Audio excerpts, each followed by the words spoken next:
The story quest of 3.1 is so well designed that everyone only talks about what happened after the space station section, and this is exactly what the Grand Octet wanted. For most people, myself included for a long time, the story of 3.1 only really started after the battle against the Nameless Explorer. After that point, we saw the station's final moments, Rover falling back into Solaris, and depression. But in the first part of the quest, there was a very important piece of information that got completely overshadowed by the sheer size of the community's collective sentiment of wanting to save our daughter and beat the black and the whole out of Aleph 1.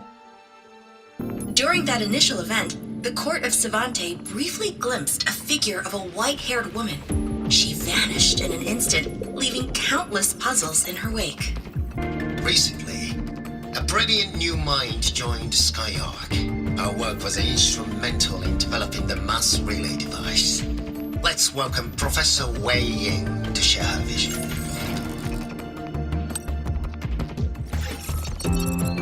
We can all agree that Nivora here is not exactly who she claims to be, right? At first, I thought she could be Cristoforo, but I'm gonna make my case around the possibility that Nivora here is none other than the Grand Octet himself.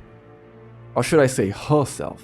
With this, I'm implying that the reason Nivora or Schwarzlock interrupted the presentation is because if Wei Ying were to take up stage, everyone would be seeing the Grand Octet's real face. Ever since 2.7, we all know that the Grand Octet is very old. It's very possible that every single person who ever saw her real face in Solaris is already gone, or in the case of Rover, just forgot about it. But if she really is the white-haired woman or Wei Ying, knowing there are still records of her real face out there, she would most definitely want to find all of those records and erase them. And what's a better cover than posing as a student who loves digging for ancient space ruins? She already knew the location of the ruins, she just couldn't access them up until that day. Her objective though was to find the records of her real face and erase them. Mission accomplished. But how could she live that long?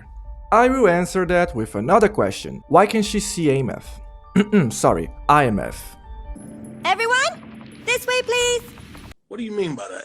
I've seen a lot of people mentioning that this scene is suspicious because it seems like she can see IMF. But nobody ever questioned why Rover and nobody else is able to see her. Here's the deal. IMF became a ghost in the machine. Said machine is the Exo Strider. Exo Strider, being a creation of Rover's homeland to transport sentinels, means that Rover at some point synchronized and piloted one of those at least once. Which means the reason why Rover can see IMF is because she's linked to the Exo Strider, and through the same link, Rover can perceive her. So, why can Nivora apparently see IMF here? Her paths were never truly opposed. And realization might be dawning on you by now. Remember this. We were once your waystones. She can see her because the Grand Octet is also linked to the Exo Strider. Schwarzlock and Rover came from the same place.